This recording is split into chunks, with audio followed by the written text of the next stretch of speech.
one area of the market is increasingly outperforming is chemical space. The opinion on the street is divided. Agrochemical, specialty chemical. Look at Aarti 1 month chart or SRF 1 month chart.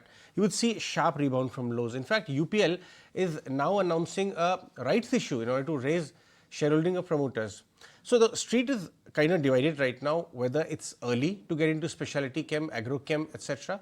or is it is the right time, because 1 or 2 quarters far out you would see improvement in margins and you would also see kind of destocking actually peaking out. Himanshu Binani, analyst at Anand Rathi Institutional, is joining us. Himanshu, afternoon. Thank you so much for your time.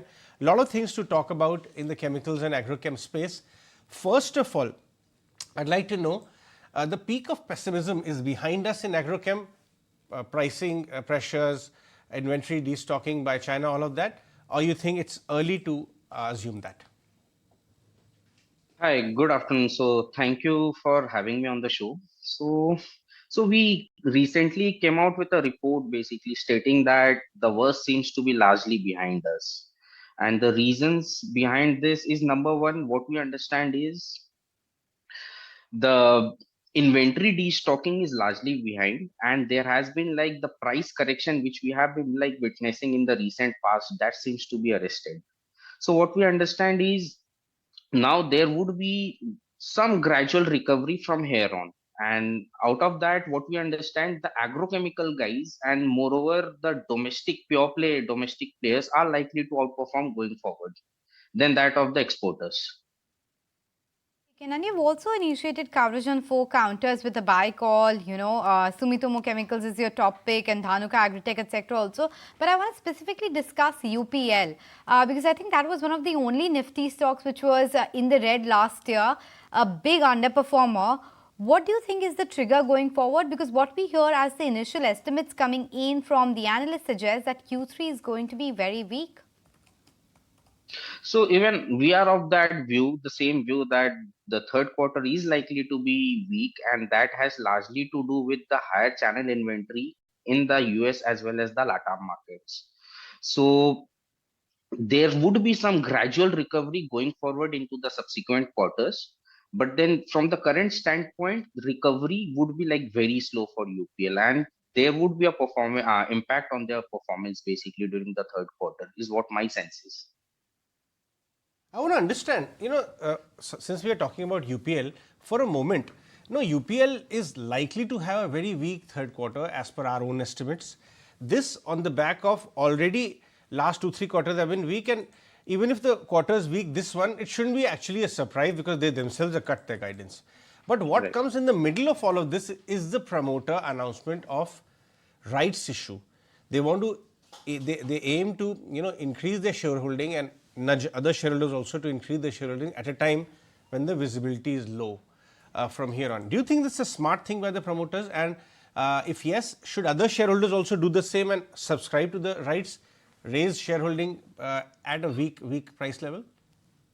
So please see UPL from the current standpoint and their valuations also. So this company has been like available at a very decent valuation, and moreover at a very cheap valuation as compared to the global peers also. So there has been several parameters which have been like impacting the stock performance, right, starting from their P&L to the interest cost as well as from their leverage balance sheet.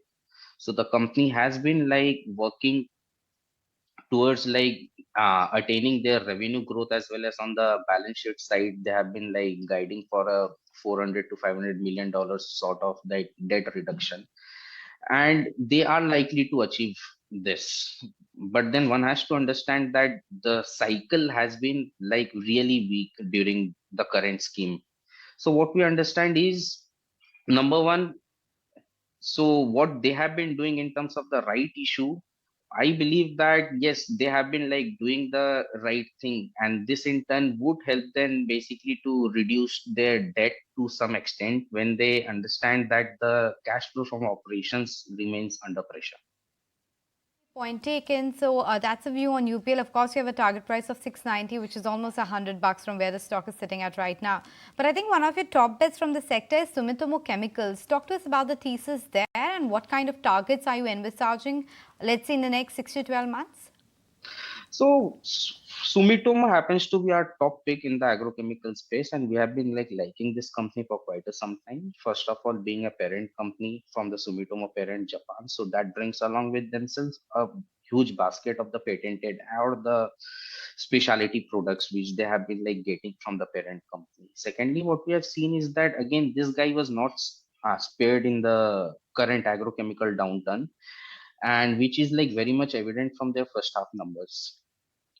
Going forward, what I understand during the second half is that the performance is likely to be subdued. However, they have been like doing capacity addition, which they have like got an approval of 5 molecules in the recent past from the parent, and that has been like commissioned. So going forward, what I understand is that those are likely to reap the benefits, and that in turn is likely to support the growth going forward. So FY24, the current year, is more of an aberration for this company, and one should look forward from FY25 onwards, where the management remained like very gung-ho in terms of the growth coming back. So this company has a capability of like posting a 15% sort of CAGR going forward also. So one can like hold this name, sit tight with this name. One last word before I let you go. From the specialty chemical space, which has application in industry, application in EV, and some other performance chemical side, anything which you like, which is actually more of So an India play rather than export one. so to be like, I have like not been looking into the specialty chemical side, so maybe I would not be able to comment on this. So thanks so much for your insights on the rest of the sector and the stock which you like at this point of time. Appreciate you joining us today.